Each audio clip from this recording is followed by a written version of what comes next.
So we're all here. We're in a real traumatic time in all of our lives. When it comes to trauma, it's usually characterized by something that's unexpected and unpreventable.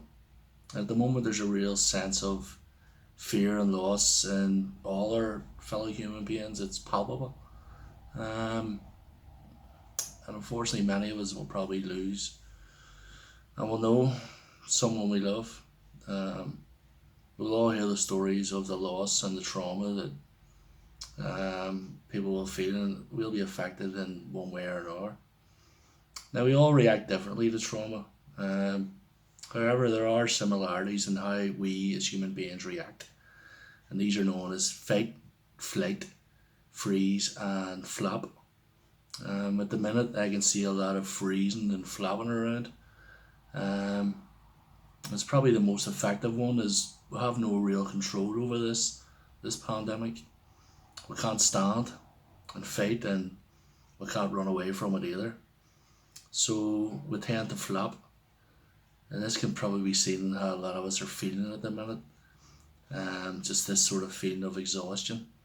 Even when we wake up, we still feel tired. Sitting around, stuck in the house doing nothing, we feel tired. And this is all part of the flop mechanism in our brains reacting to the traumatic situation. But hopefully, we'll all come out of this traumatic time someday soon. And I hope that we'll come out of it a lot stronger than we were before it happened. And I believe that many of us will grow and thrive because of it. And this will be due to what is called post traumatic growth. Now, post traumatic growth comes from the struggle we have in coping with trauma. It's about trying to make sense of something that, on the face of it, doesn't make any sense. It's characterized, however, by certain changes in our outlook.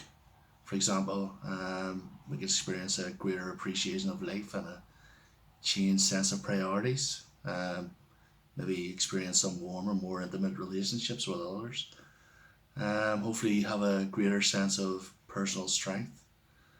Maybe a recognition of new possibilities or new paths in life. And for some, that could also mean spiritual development after this.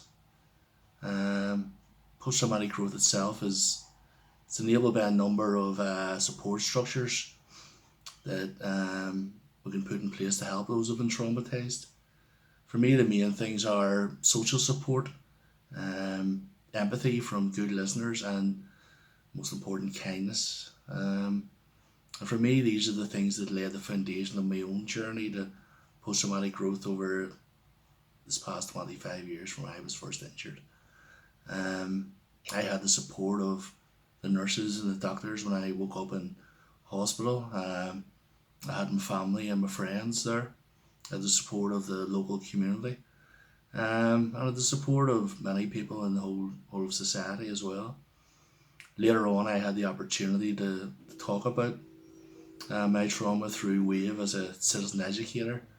And along with my colleagues, I was able to speak to a range of students in our universities and beyond about my experiences.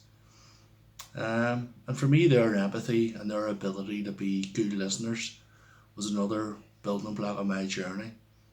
But most of all, I felt the kindness of others as I recovered helped me to thrive and to grow.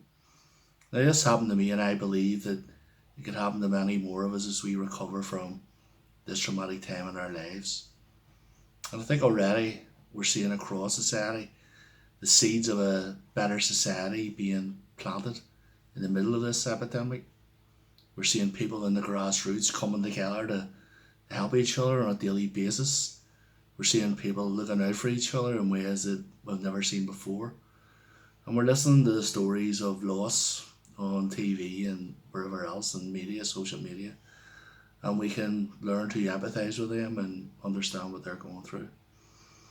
And we're also giving and receiving kindness in spades. And you just see that everywhere. So these are the things I believe that can help us to continue to grow within us and hopefully then to grow throughout society.